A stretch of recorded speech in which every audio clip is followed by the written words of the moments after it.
Office in Chicago has issued a tornado warning for northwestern DeKalb County, north central Illinois, southwestern Boone County, north central Illinois, southeastern Ogle County, north central Illinois, southeastern Winnebago County, north central Illinois, until 7:45 p.m.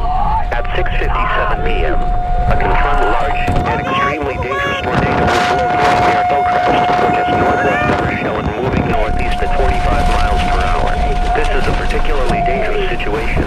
Hazard, damaging tornado. Source, radar confirmed tornado. Impact. Professional storm chasers are mourning the loss of 3 of their own this morning. They were killed by one of the tornadoes they were tracking in Oklahoma on Friday. Terrible damage to homes, businesses, and vehicles is likely, and complete destruction is possible. The tornado will be here. Crossings around 7:15 p.m.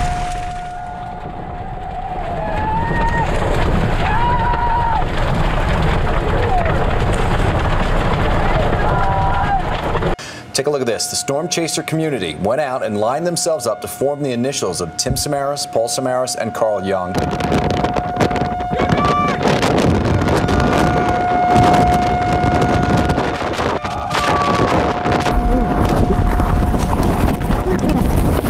If you didn't know, professional storm chasing is now live, right here. Are you kidding me? Oh yeah.